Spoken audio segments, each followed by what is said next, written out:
11, nós 10, vamos tentar concluir.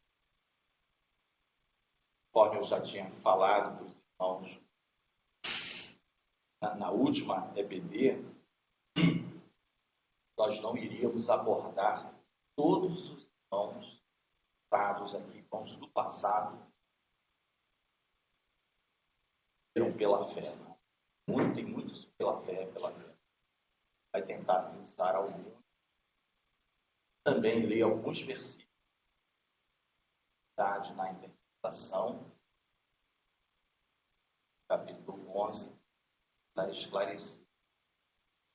Tá? Isso eu deixei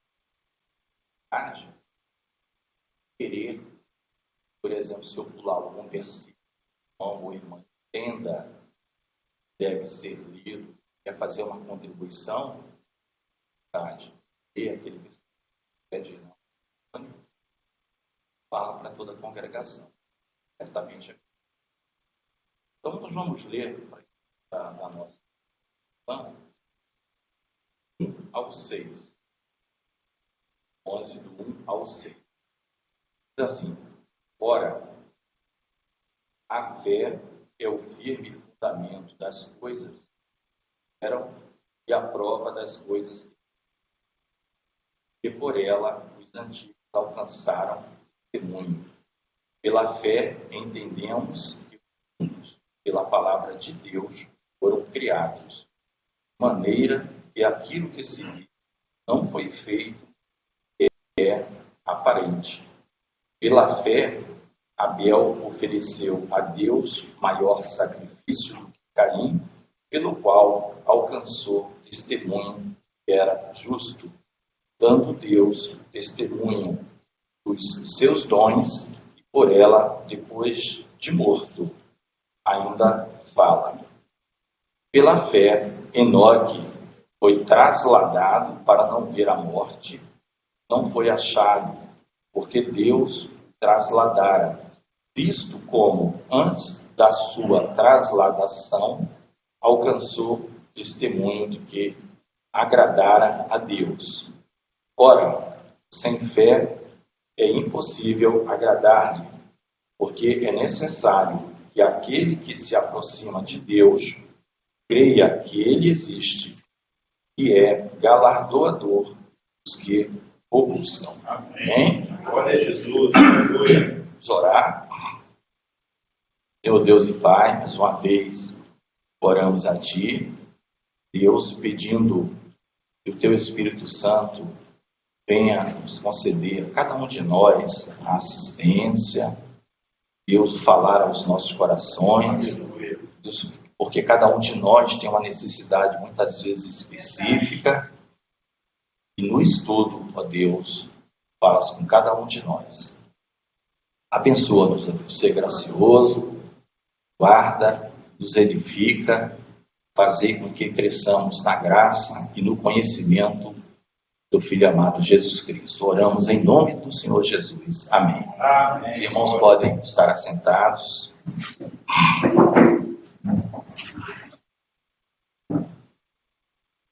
Amados irmãos, esse é o tema que nós já tínhamos falado em outros estudos do livro de Hebreus, a razão desse capítulo 11 estar aqui. Né? Porque a fé era muito necessária que os cristãos hebreus entendessem e estivessem firmados nela diante de tanta perseguição que eles estavam sentindo. E diferentemente dos pagãos, mas não tão diferente dos gentios que tinham sentido, eles já tinham uma base, vamos dizer assim, sólida, de uma religião para onde voltar. Tá, eu vou para o judaísmo, que era de lá mesmo, né? Que era o caso desses cristãos aqui. Eles vieram da religião, vamos dizer assim, vamos chamar religião. Religião não salva ninguém, mas vieram da religião judaica, com aqueles rituais. E é exatamente essa a razão que os dois versículos anteriores aqui vem falando que o justo viverá da fé. Então, ele viverá da fé, ou pela fé, é necessário, tá? O autor, o Espírito Santo, entendeu a necessidade de dar aqui diversos exemplos, que não é uma lista que se acaba, não restritiva, ela é exemplificativa. E olha que ele dá muitos exemplos, né? Em algum momento ele vai falar, e que diria mais? E aí vai citar apenas nomes de pessoas, sem citar até os seus atos. Porque o objetivo dele, aqui do autor, para os irmãos que estavam ouvindo, não era contar detalhadamente os acontecimentos dos irmãos do passado, mas era de uma maneira breve, no sentido de que ele já considerava que aqueles cristãos hebreus conheciam muito bem a história dos seus antepassados. Então ele muitas vezes cita só o nome, e algumas vezes ele cita o nome e em um versículo, um resumo de algo que é bem detalhado no Velho Testamento. Por quê? Porque eles já conheciam. Amém? Então é com base nisso tudo. E ele começa, né? É o local da Bíblia onde existe a definição de fé. É o 11.1. O 11.1 existe em duas palavras, e aí depende também da sua versão, quer dizer o mesmo, que são muito fortes para nós, que é fundamento e prova. Se observar, ele diz que a fé é o fundamento das coisas que se esperam, é a base, é o meu alicerce, é com base nela que eu prossigo, né? Nós temos falado muito naquele corinho em função de umas visitas que o pastor Leiton fez com a sua esposa, né? Caminhando o voo para Canaã, um corinho muito bonito. Né? Se você não vai, não impeça a mim. Essa caminhada, irmãos, é pela fé. Então, é isso que ele está dizendo. É com esse fundamento que eu vou. Eu tenho base para estar caminhando. Eu não estou andando a êxodo, solto, perdido, como se não soubesse para onde estaria indo. Eu posso não saber exatamente como caminhar a cada dia, mas como o Senhor Jesus disse que estaria conosco todos os dias até a consumação dos séculos, e Ele faz isso por intermédio do seu Espírito, e o seu Espírito que habita em nós sempre nos guia, nós não vamos errar o caminho. Né? O profeta Isaías diz assim, nem os loucos errarão, nem os loucos. Ele está em Cristo. Você pode achar que ele não vai a lugar nenhum, mas o Espírito sabe muito bem. Em Cristo ele vai chegar lá. Né? Então essa palavra fundamento, ela é muito importante. Você imagina, você vai construir um prédio, se não tiver fundamento, ele vai ruir. Irmãos. É igual a casa na areia, casa na rocha. Chega ali, vai cair tudo no final. Na areia cai tudo. Quando vem, né? Apesar das casas serem iguais, não tinha diferença. O problema não estava nas casas, né? Como o Senhor Jesus fala ali em Mateus 7. O problema não estava nas casas. O problema estava no alicerce, fundamento. Tá? Então a fé é o fundamento. E a segunda parte, que é a segunda palavra, em algumas versões como a nossa, fala prova, e outras fala a certeza das coisas que se não veem. Então nós caminhamos também tendo esse fundamento e a esperança do porvir, né, o autor usa como prova, né, diferente do mundo, da lógica humana. Cadê as evidências? A lógica humana, cadê as evidências? Nós vamos falar, as evidências é a minha fé. Prova eu tenho certeza. Não andaria por algo que é imaginário, é apenas um sonho. Né? E outra versão, a certeza. Porque onde há certeza em relação à vida eterna, a estar com Deus, ao que nos espera, a dúvida não prospera, irmãos. A dúvida não pode prosperar. E Paulo fala isso, que dúvida não procede do Senhor. Começa a ter dúvidas, comece a orar para Deus tirar essa coisa da dúvida e vamos para a certeza. Tá?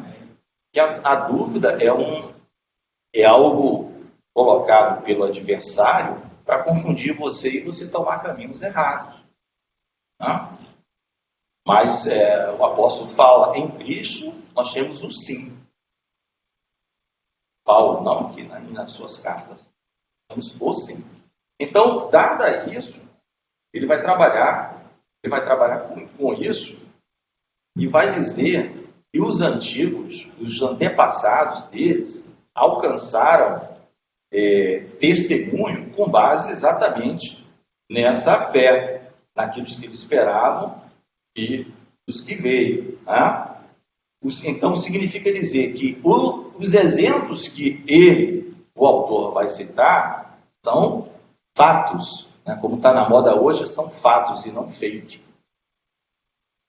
Ele quer dizer exatamente isso.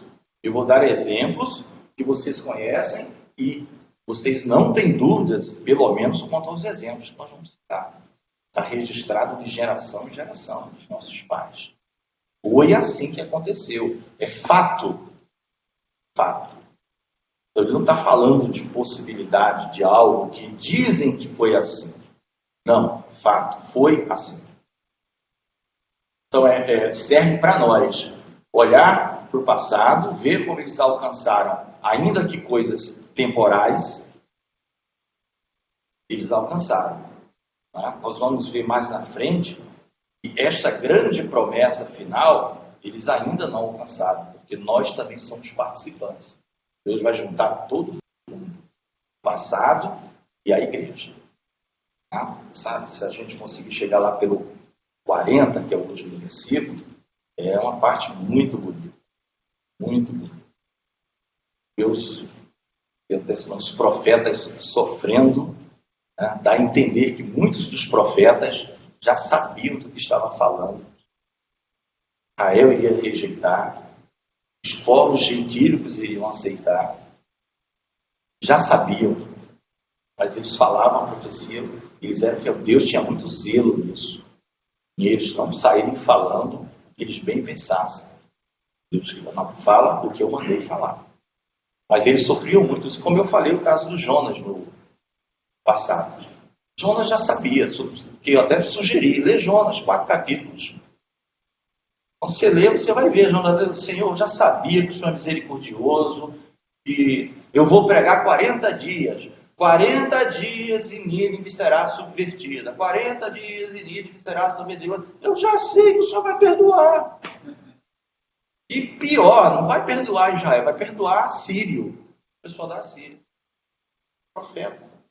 Pedro vai falar isso.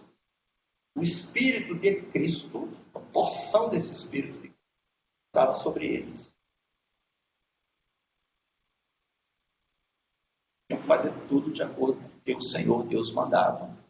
Então eles sofriam, porque Deus não dava muita explicação para eles, não. Não adianta ficar rebelde comigo, não. Deixa Deus ser Deus. E o Senhor prosseguir. Então, vou pular aqui, irmãos. Como eu falei, à medida que eu for passando para a gente aproveitar, são muitos pela fé. Eu pela fé de Abel. Eu fui aqui inicialmente para o 5, versículo 5. Tá? O Enoque, pela fé, ele está dando já vários exemplos. Já começou em Abel, já começou pela criação dos mundos. Né? Nós cremos que Deus criou tudo. O que não é visível, Deus não pegou algo que estava pronto, transformou para fazer o mundo. A palavra diz que ele fez tudo do que não era visível, do que não era aparente. Fez pela sua palavra. No caso de Enoque, irmãos, é importante porque a palavra diz que Enoque foi trasladado para não ver a morte e não foi achado, porque Deus o trasladara, visto como antes da sua trasladação alcançou testemunho que agradara a Deus. Tá? Então, o que é importante nesse versículo 11, aqui do 5, melhor dizendo, né? Do 6, que aconteceu com o nosso irmão Enoque? Isso aqui é antes do dilúvio. Ele alcançou o testemunho agradar a Deus. Guarda com você esse verbo agradar a Deus, que vai ser importante no versículo seguinte, que é o 6. Agradar a Deus. Se você for em Gênesis, não precisa ir lá, senão a gente vai ficar anunciando, você vai ver que ele tinha uma característica, depois que nasceu o primeiro filho dele. Ele passou a andar com Deus. Andar com Deus agrada a Deus. Andar com Deus, irmãos, é todo santo dia nós estarmos em comunhão. É no louvor, lendo lá as mensagens que as irmãs mandam, com aqueles versículos. Aquilo tudo faz parte. Você vê aquele versículo, pensa que pode até para você não ser o versículo ideal, mas vai ser para outro. E vai chegar outro versículo para você. E tem louvores, e meditar na palavra. É no corpo, na comunhão, andar com Deus. Todos os dias andando com Deus. Não é a reunião do domingo, nossa, o culto do domingo, e segunda a sábado nós ficamos desfigurados. Ninguém sabe que nós andamos com Deus. É o crente 007, a Claudinha falou aqui. Né? Não é o agente secreto, é o crente secreto. O crente secreto. Bem? Então, esse testemunho de Enoque é muito interessante, porque ele andava com Deus. É isso que agradou a Deus. Agradou a Deus. E nós vemos que esse tipo de comportamento, ele exclui algo de ruim na vida do homem. A morte é excluída. Foi trasladado para não ver a morte. E a palavra de Deus diz, pela fé, né, que nós passamos da morte para a vida. Do reino das trevas para o reino, fomos transportados para o reino da sua maravilhosa luz, o reino de Jesus, da luz. Então, se andarmos na luz, eu sempre cito, a luz de Jesus. Em comunhão, anda com Deus. A morte é uma palavra que você tira do seu dicionário. Né? Eu vou vir fulano sepultado, ele não era crente. O pó volta para o pó. Nós vamos ter um corpo que não tem nem comparação. Corpo glorificado. Então você vê isso no capítulo 5, no versículo 5. Quando a gente passa para o 6, né? Quando a gente passa para o 6, eu pedi para os irmãos guardarem um verbo, foi agradar. Agradar a Deus. Por quê? Porque o 6, irmãos, ele vai dizer o seguinte: ora, sem fé é impossível agradar-lhe. Ou esse lhe refere-se a Deus. É impossível agradar a Deus. Olha o agradar aí. Agora, é impossível agradar a Deus se faltar o quê? Fé. Faltou a fé, você não agrada a Deus. Sem fé. Com fé, você agrada a Deus. Sem fé, você não agrada a Deus. Você põe em dúvida. Mas aí o problema maior, que Deus também está dizendo, não é só crer nesse próprio versículo 6, que ele não existe. Porque ele vem dizendo, porque é necessário que aquele que se aproxima de Deus creia que ele existe. Mas mais do que isso, que ele é galardeador dos que os buscam. Ou seja, Deus, ele poderia até não dar essa satisfação para a gente. Mas ele está dizendo que para cada um de nós temos um prêmio. Nós temos um prêmio. E você acha que alguma coisa aqui na Terra pode ser, se comparar, não é nem falar maior, igual, pode se comparar ao que Deus tem para nós? Não tem, irmãos. Então, quem se aproxima de Deus, agrada a Deus. Quem tem fé é quem se aproxima de Deus. E quem se aproxima de Deus não fica só nisso. Deus está dizendo, existe um galardão para você, meu filho. Existe um prêmio para você. O nosso trabalho não é vão no Senhor. Paulo fala isso, tá? 1 Coríntios 15, lá no finalzinho. O trabalho não é vão no Senhor. Então, por isso que eu falei do agradar. Tá? Agradar. E se agradar a Deus. O agradar, irmãos, é consequência do que crer. Você vê que primeiro não vem o agradar, como se as obras nossas nos salvassem. Mas é a forma que nós temos que andar aqui. E testificam que nós temos fé. Por isso que Tiago fala, fé sem obras é morta. Né? Só que muita gente no passado, até o nosso irmão Lutero, depois ele foi convencido, estava confundindo essa questão de obras como a fé com obras para efeito de salvação. E ele disse, não é isso. Inclusive a palavra obra não significa necessariamente execução de algo para ajudar alguém. Tanto é que os exemplos lá de Tiago não são esses. Né? São coisas como a Luana trouxe quinta-feira. Pediu o teu filho. Era para agradar terceiros? Não. No entanto, foi uma obra. Testificou a fé. Era para ele perder o filho. Raabe, está citada aqui. Ela fez alguma caridade, entre aspas, para terceiros? Não. Mas é citado como obra que testifica a fé. Então deu para entender o que é obra da fé? Estar juntos aqui é uma obra que testifica a fé. Amém?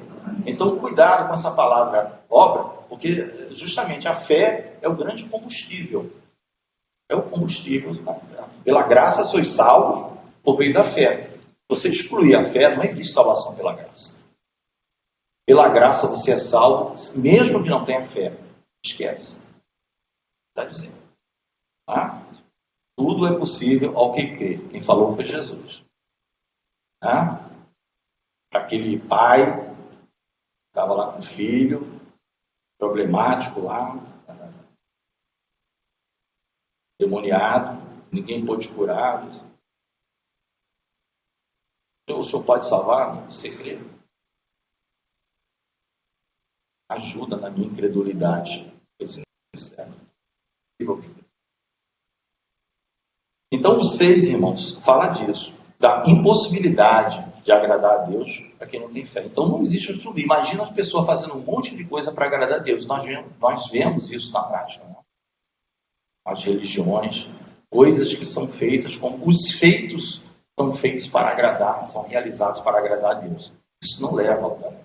Tá? A palavra fé, ela não faz parte, vamos dizer assim, da vida desta pessoa que está fazendo uma série de coisas para agradar a Deus. Então, primeiro, tem a fé que Deus existe e Ele vai ser galardoador. Por isso que o apóstolo Paulo fala do prossigo para o alvo, pelo prêmio da soberana vocação em Deus. Então, tinha um prêmio. E ele faz comparação, o pastor já trouxe aqui, com atletas, com um corredor de Olimpíadas, né, daqueles maratonistas, com um boxeador da época, dos lutadores, que tem que entrar para vencer. Não como derrotado. Quem quer treinar, se preparar e andar para chegar ao final. Claudinha tem um comentário. Esse versículo, acho que até uma vez conversei com um pastor sobre ajuda na minha incredulidade. A gente pode estar sempre pedindo a Deus para acrescentar a fé, né? Sim, podemos. Aumenta a nossa fé, Senhor. Podemos. Perfeito, hoje. Tá? As orações, irmãos, a gente tem que pode estar pedindo isso, como pode estar pedindo Espírito Santo.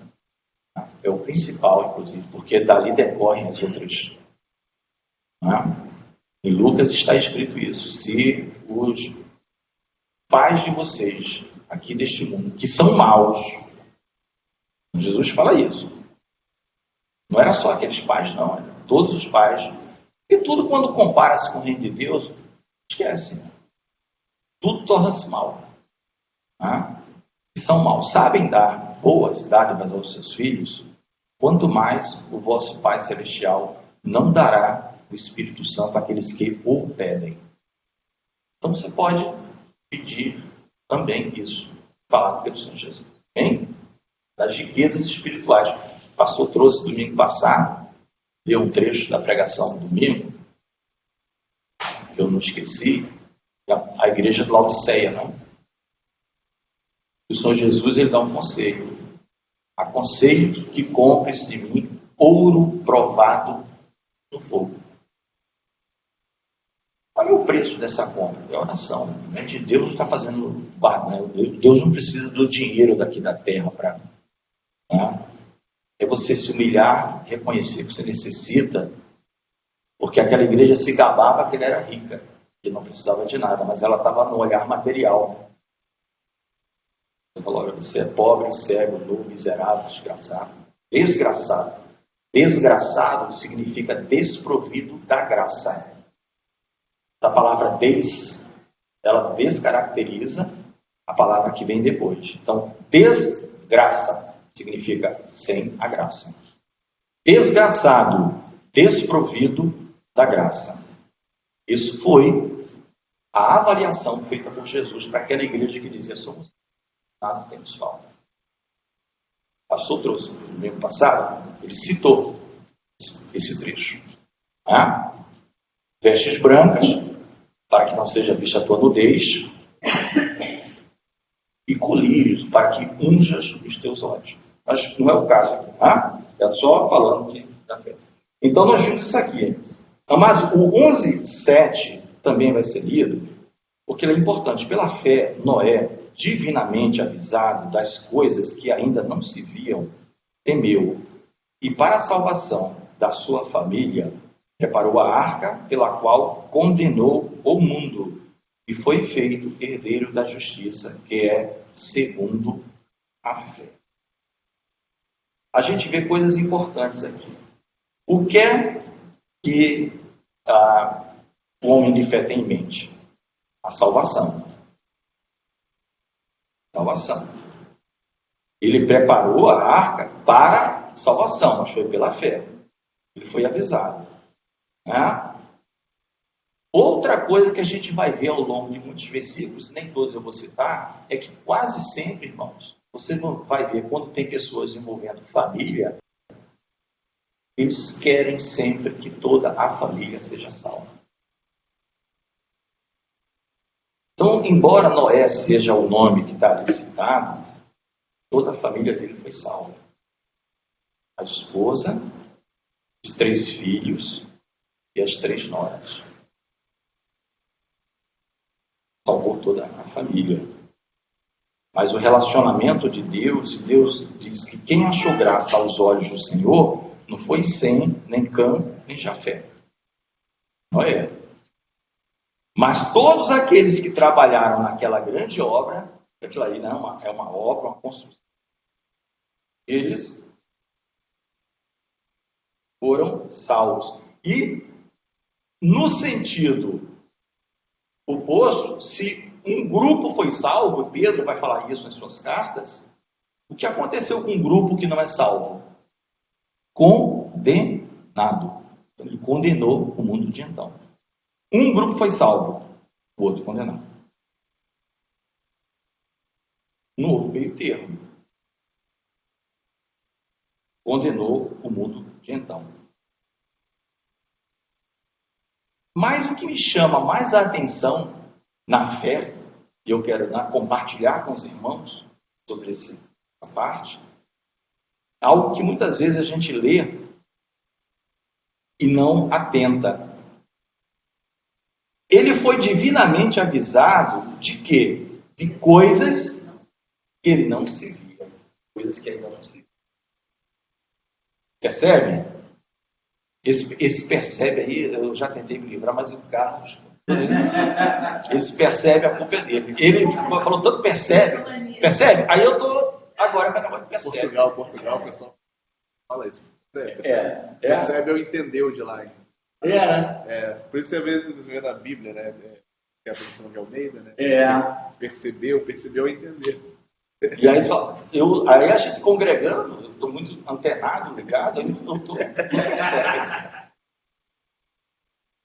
Mas isso já é interessante. Existe um estudo que, abrindo aqui só um parênteses, o pastor já deve conhecer, que as ovelhas estão ali congregando numa vez, que participam efetivamente, o pastor e os pastores, eles têm que ter muito cuidado, que as ovelhas pegam, vamos dizer, os cacoetes deles. Pegam. Não é isso, pastor? Tem estudo?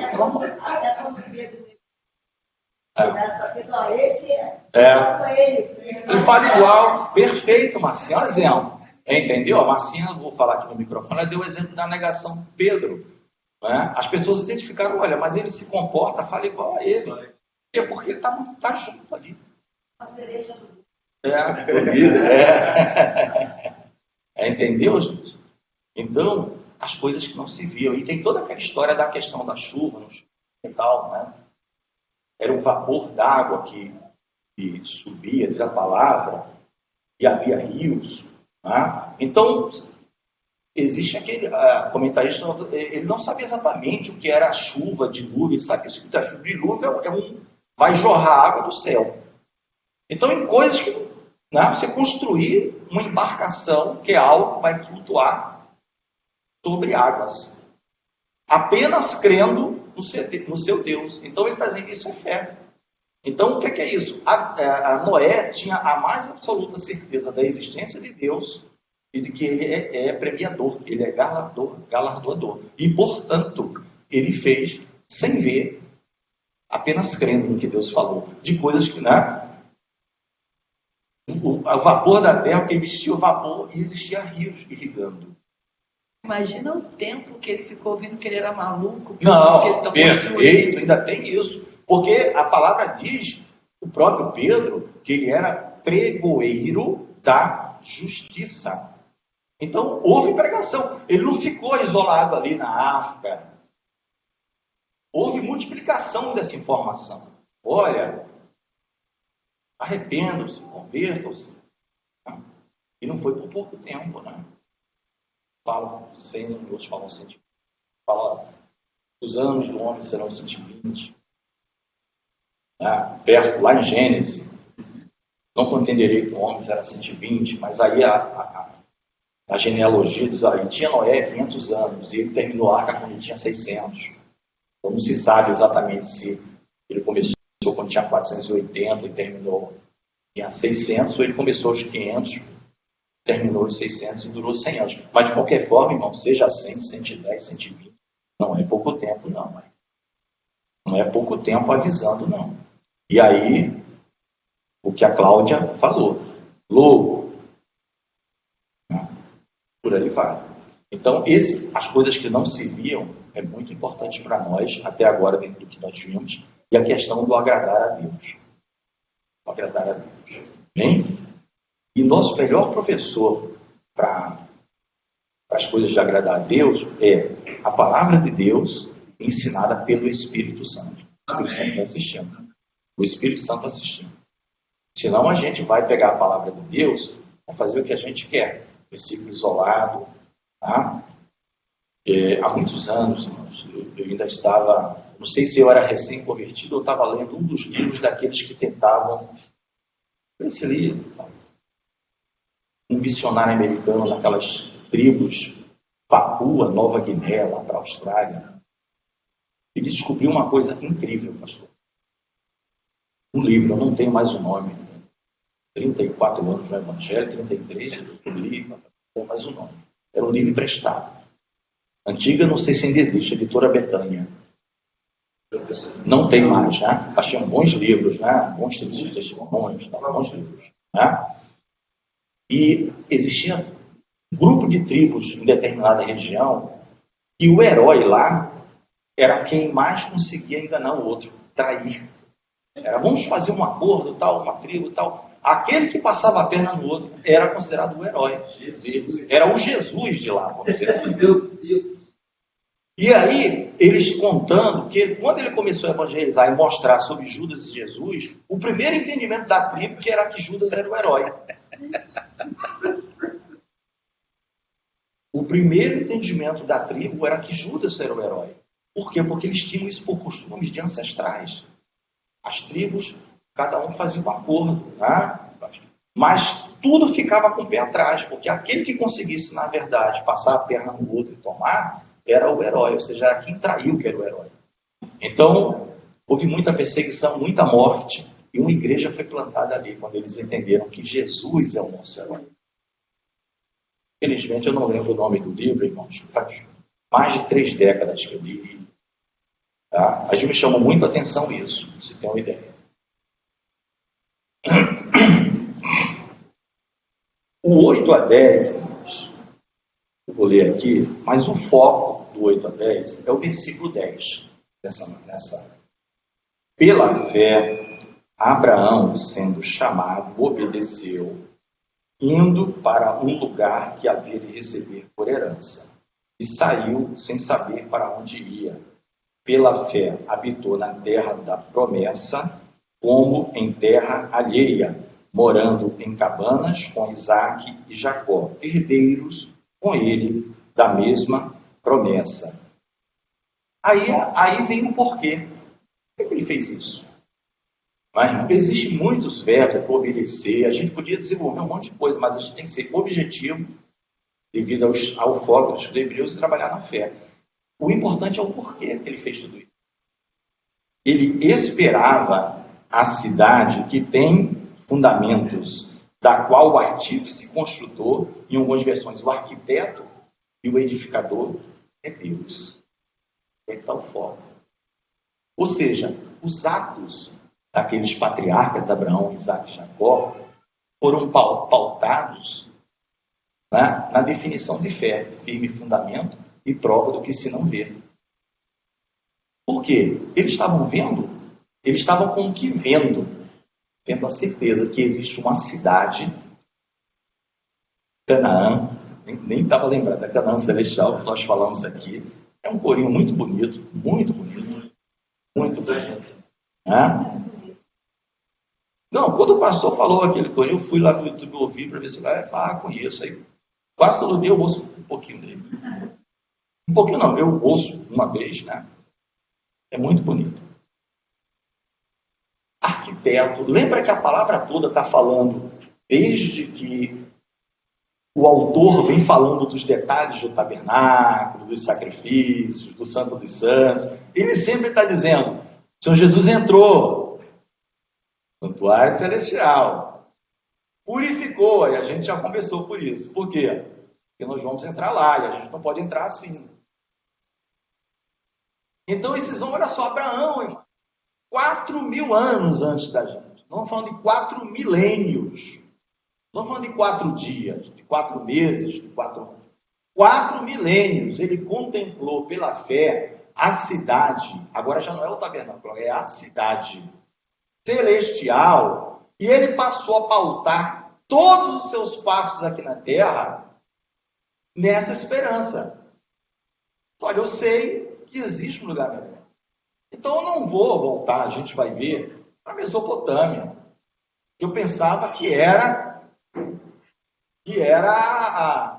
a Londres, a Nova York, né? A grande cidade deste mundo, um lugar seguro, um lugar rico, próspero. Não. Tudo isso, a cidade celestial, cujo arquiteto é Deus. Então nós não podemos imaginar, a gente vai pela fé. Pela fé. Então, há um lugar para nós, amados. Há um lugar para nós. Há uma cidade nos esperando, cujo arquiteto é Deus.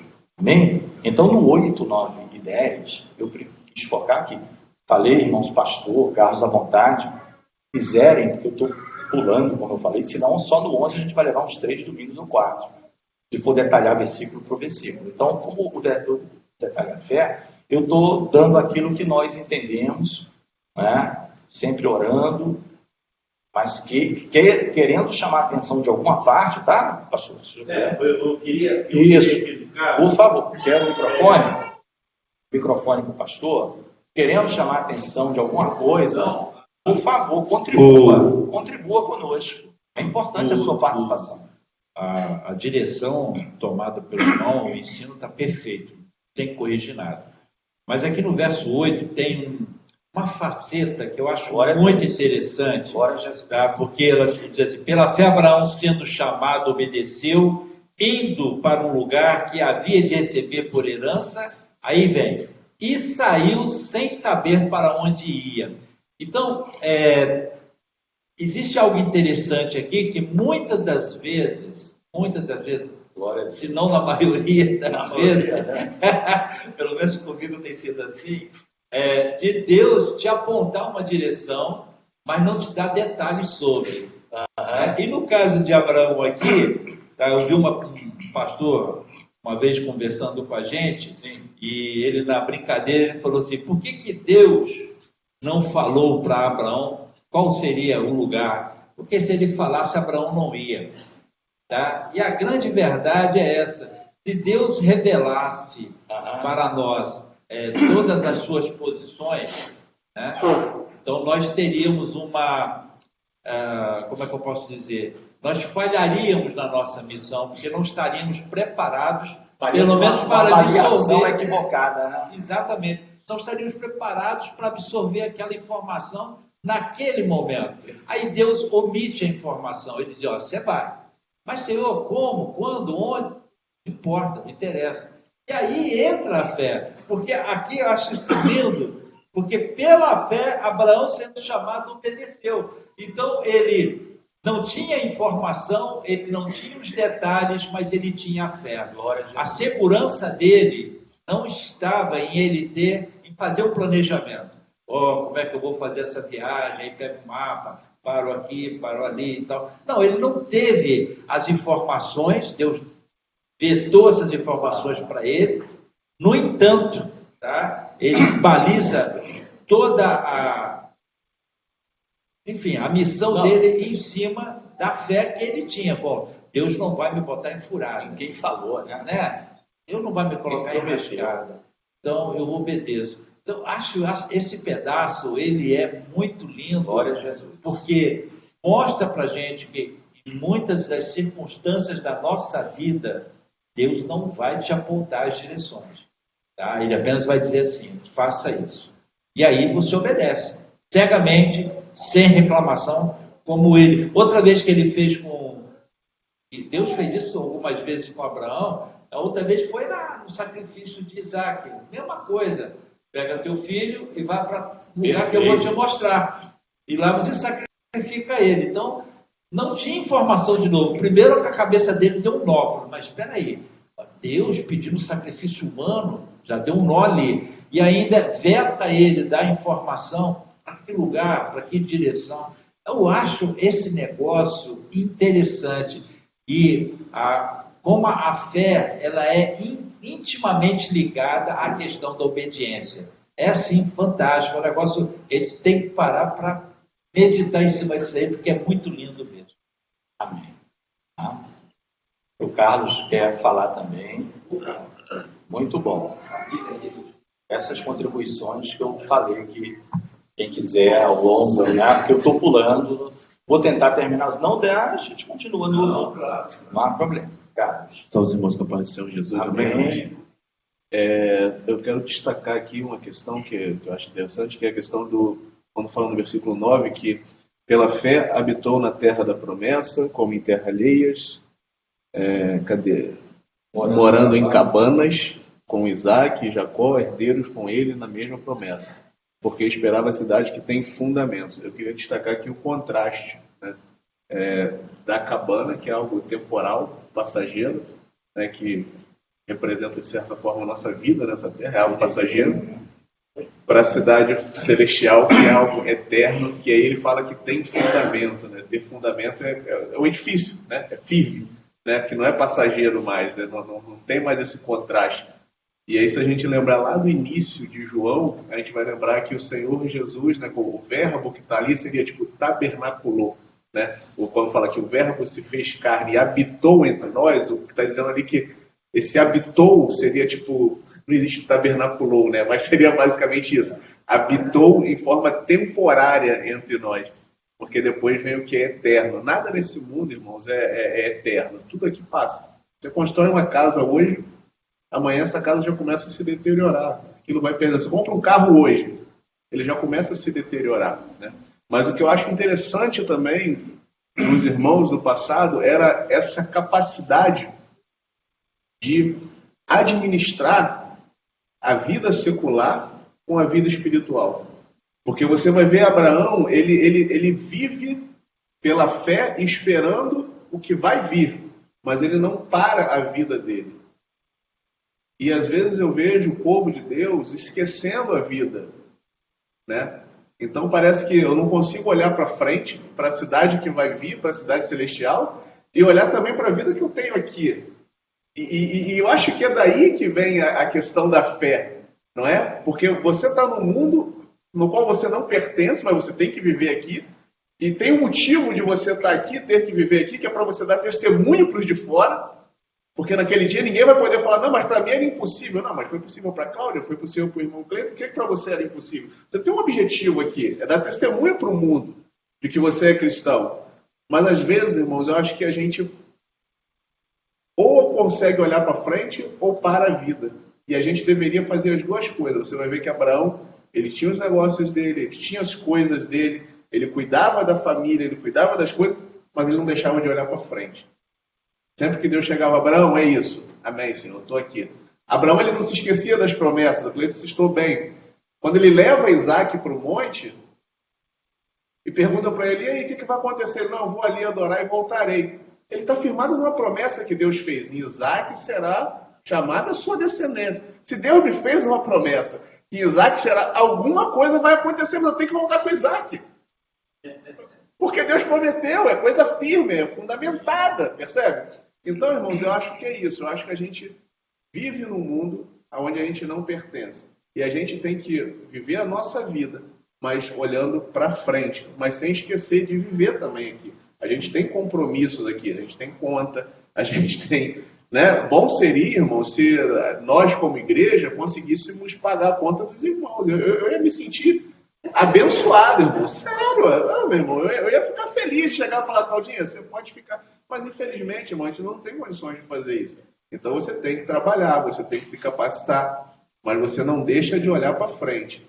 É igual, você não vai deixar de ir no teu médico, e no médico, você não vai no médico porque você tem fé. Não, irmão, você vai no seu médico.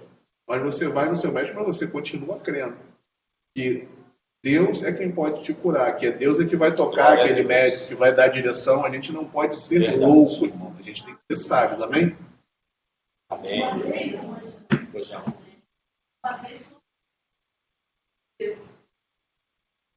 Tá. Eu levava ele para fisioterapia, para os tratamentos, aí chegou uma mulher para mim. Você anda com a Bíblia debaixo do braço e você não tem fé. Porque se você tivesse fé, você levava teu filho para a fisioterapia. Eu falei, mas Deus fez os médicos. Deus, ele faz aquilo que o homem não pode fazer. E se o Senhor está me dando condições de... Deus me deu condições de todos os tratamentos possíveis que vocês possam imaginar. Deus me deu condições. Então, isso também é o agir de Deus. Aí ela achou que por eu ser uma cristã, tudo tem que ser assim. Não, você não pode ir no médico, você não pode fazer nada, porque você tem a fé. Entendi. É exatamente o que o irmão Carlos acabou de comentar. Perfeito. O próximo grupo de versículos vai do 13 ao 15. Deveria ser do 13 ao 16, mas eu propositadamente isolei o 16 por uma razão específica. Então, vou ler do 13 ao 15 e depois que a gente discutir, eu vou para o 16. Algo muito maravilhoso. Talvez seja para a gente encerrar a parte de hoje. Né? Tinha feito aqui meu rascunho até o 40. Mas... Quem manda? Homem de fé. Quando está com homem de pequena fé. Bom, o 13 ao 15 diz assim: todos estes morreram na fé sem terem recebido promessas. Mas vendo-as de longe e crendo nelas e abraçando-as, confessaram que eram estrangeiros e peregrinos aqui na terra. Dá para até fazer uma pausa em função da fala do Carlos. Vendo? O habitar em cabanas e eles não receberam as promessas, né? No sentido de receber as promessas de maneira perfeita, que será depois que o Senhor Jesus levar a igreja. Está todo mundo junto. Estaremos à mesa com Abraão, Isaac e Jacó. Muitos virão do Oriente e do Ocidente, assentar-se-ão à mesa com Abraão, Isaac e Jacó, e vocês que estão me rejeitando ficarão de fora. Então eles não receberam a promessa, mas a promessa no sentido, não é que eles falharam. Eles tinham uma certeza, apenas a sua vida biológica não dura, não permite. Tá? Então, eles viram de longe, crendo, abraçaram, e como que eles confessaram? Através do testemunho de vida, sendo estrangeiros e peregrinos, habitando em cabanas. Para que eu vou construir uma mansão, 300 quartos aqui? Não é? Eles eram ricos. estavam preocupados exatamente com isso. Estavam vendo ao longe. Porque os que isso dizem, claramente, mostram que buscam uma pátria. Isso bate com 10 que a gente leu. É aquela que pátria é essa? Aquela cujo arquiteto e fundador, edificador é Deus. Os que agem dessa forma. Então, isso é exemplo para nós, nos dias de hoje. E ele está falando para os cristãos hebreus. Dar exemplo para vocês. Eles andaram assim, como peregrinos, são a prova. Por quê? E se, na verdade, esse versículo 15 é que às vezes tem alguma discussãozinha sobre o entendimento do 15.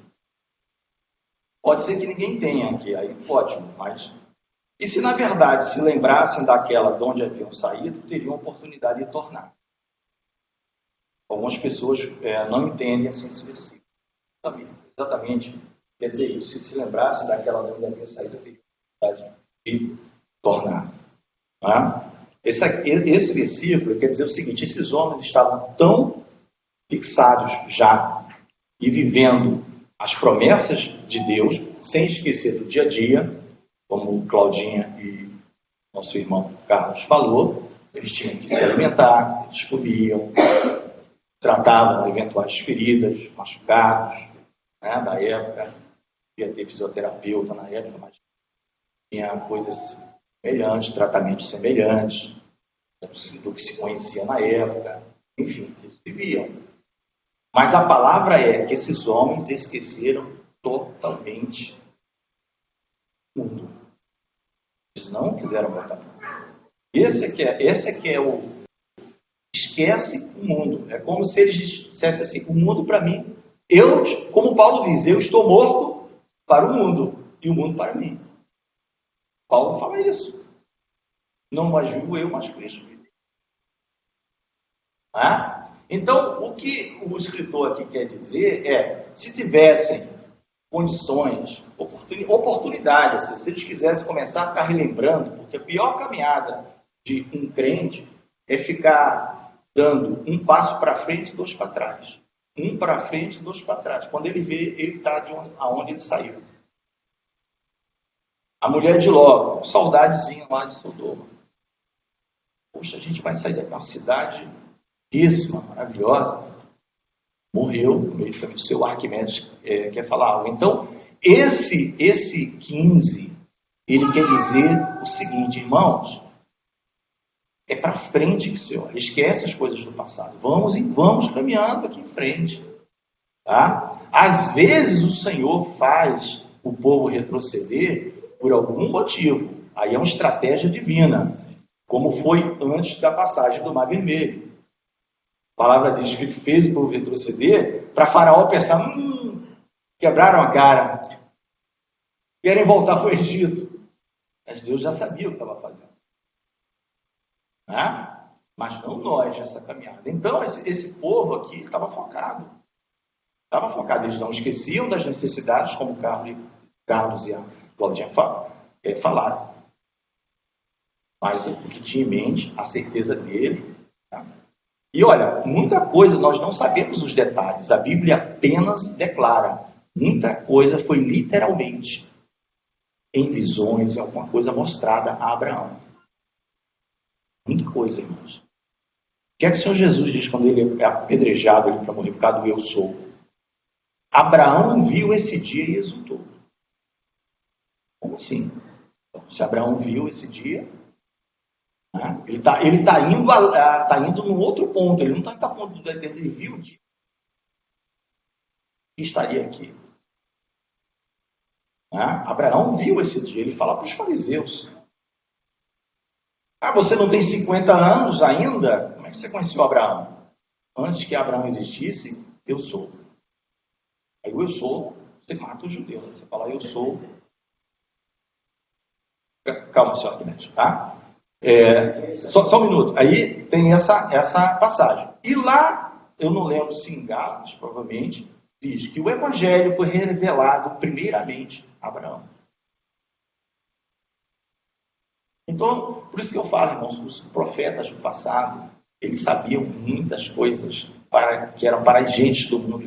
Então muitos choravam, porque eles estavam profetizando, eles viam, mas eles não sabem. Por isso que Paulo usou a profundidade das riquezas, para entender os planos de Deus. Tá? Ou a profundidade, né? Romanos 11:33. Ou a profundidade das riquezas, tanto da sabedoria como do conhecimento de seu Arquimedes, por gentileza. Isso aqui é uma curiosidade. A descendência do Isaac seria gigante, né? E a do irmão dele, do Ismael? Esse povo do Ismael, será que esse povo que está perdido, que a gente busca, seriam os ímpios que a gente busca? Nem todo mundo é ruim. Mesmo sendo filho de uma pessoa ruim, às vezes o filho tem um bom coração. Na atualidade, como é que é isso? Que houve as duas descendências, tanto do Isaac, de Abraão, do filho dele, dos filhos dele, e teve também do Ismael. Isso. Deus. Essa mistura, houve uma mistura da população. Deus prometeu grandes bênçãos também a Ismael. Inclusive vem a relação de príncipes de Ismael. Lá no Gênesis tem a relação dos príncipes descendentes de Abraão. Mas dizem os estudiosos que tanto os descendentes de Ismael como os descendentes de Esaú, que são chamados edomitas, Edom, vermelho, é a grande maioria da comunidade povo árabe. Dizem a maioria dos estudiosos. Todos esses povos árabes, você vê ali, são descendentes de Ismael e de Esaú, que no caso eles chamam Edom, edomitas. Tá? Então, por isso nós falamos, por que lembra que eu trouxe, não sei se o senhor estava aqui, e quando se comemora o ano que eles vão visitar o túmulo dos patriarcas, vai tanto judeu quanto árabe? Porque eles todos dois são descendentes de Abraão. Então está lá em Hebrom, na parte antiga de Hebrom, esse túmulo. E segundo os judeus, até falei, eles creem até que Adão e Eva estão ali. Adão, Eva, Abraão, Sara, Isaac, Rebeca, Jacó e Raquel. Então, o túmulo dos patriarcas. E está cheio dos dois povos vão, quiser comemorar ou trazer à memória os seus patriarcas. Só que eles se dividiram. E isso tem um ensinamento divino, e Paulo vai falar, também aos romanos, que os filhos da carne, né, eles não herdam aquilo que é da promessa. É uma maneira de ensinar para nós, ele não está excluindo o povo árabe de salvação. O que ele está dizendo é o que o pastor explicou sobre a questão da fé. Tudo que é promessa, você pode ver, os nascimentos eram por promessa. Mulher estéril, homem idoso. Aí você se precipita. Fruto da carne. Ah, está demorando muito a promessa. Tem um filho com a escrava egípcia, que era um costume. Carlos, que foi em setembro. Deus vai dizer, olha, aquilo que não foi o que eu prometi, não herda as promessas. Quem herda as promessas é o profético. E o que eu profetizei foi que de você e de Sara vai ter uma descendência. E que é levado para a morte. Como o pastor falou. E que Carlos falou. Ele foi, como é que eu vou levar ele se Deus disse que de Isaac procederá? Né?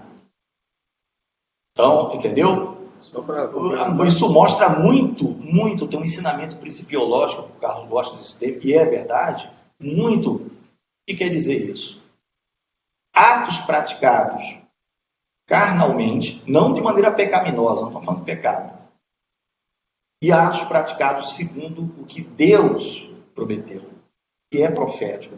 E Deus está dizendo, o que é carnal, o que é feito até com boa vontade pelo crente, não é aceito diante de Deus. Por isso que boas obras em si, não. Por quê? Porque Deus sempre coloca na frente o sacrifício do Cordeiro, e o Cordeiro que Ele mesmo proveu, foi Jesus. Sem isso, se pular Jesus, acabou. Não, você pode fazer o que você quiser. Dentro Aqui o irmão Carlos. Entendeu, seu Arquimedes? Assim, a ideia, majoritariamente é um mundo enorme.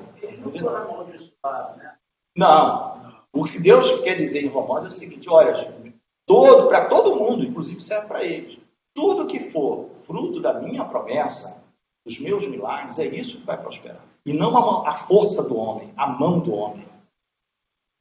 Isso vai prosperar, que nós estamos falando, não de riqueza aqui, prosperar no sentido de chegar aos céus. Dentro da religião lá da Arábia, enfim, eles invertem, né, essa parte de a gente, dentro do judaísmo, né, Isaac foi levado ao monte. Na versão deles, é Ismael que é levado para essa questão. Uma boa informação. Não conheci essa informação do irmão Carlos aqui. Não vou terminar pelo horário, tá, irmãos? Vou pedir para os irmãos ficarem de pé. Eu sempre faço isso, que é uma maneira de eu ler o último. Você quer falar também, Claudinha? Eu já estou faladeira. Pode ser rapidinho. Parlatório. Não, é uma coisa assim, a importância de ter uma real intimidade com Deus, de a gente ter as nossas próprias experiências e um contato, porque sempre quando, como o irmão falou, sempre quando Deus promete alguma coisa, era em circunstâncias totalmente adversas. Mas como eles tinham uma verdadeira intimidade e conheciam o Deus que eles serviam, eles mesmo em todas as situações adversas, eles permaneciam fiéis. Então, assim, nos dias de hoje, a gente tem a nossa própria experiência mesmo com Deus, para a gente, quando Deus nos fala alguma coisa com a gente, mesmo que as outras pessoas falem que não tem nada a ver, que é loucura, mas a gente tem uma convicção, né, que foi Deus que falou, seguindo aquilo ali. Para fechar, irmãos, por isso que eu pedi para vocês ficarem de pé, para a gente ter pelo menos 10 a 12 minutos de intervalo, 15, né? Dar aqui o relógio está adiantado. Eu deixei à parte o versículo 16, ele é muito lindo, o 16. Tá? Porque o 16 faz parte dessa continuação do 13, 14, 15, 16. Mas agora desejam uma melhor, isto é, a celestial. Ou seja, esses homens, eles desejam o quê? Uma pátria melhor. Celestial. A gente já está vendo. Eles focam a celestial. Todo o foco deles está nas coisas celestiais. Como está lá na carta aos Efésios. Olha a coisa linda, Luana. Olha a coisa linda, Luana. Pelo que também Deus, agora é o Pai, não se envergonha deles de se chamar seu Deus. E por tabela, de meus filhos. E nós podemos dizer, meu Pai. Porque já lhes preparou uma cidade. Então, o que é que Deus está dizendo aqui? Eu preparei uma cidade. E tem um povo que, pela fé, quer habitar nessa cidade. Amém. Então, eu, Pai, eu não me envergonho de que eles me chamem de Deus. Porque quem me chama de Deus está dizendo que é meu filho. Eu não tenho vergonha deles.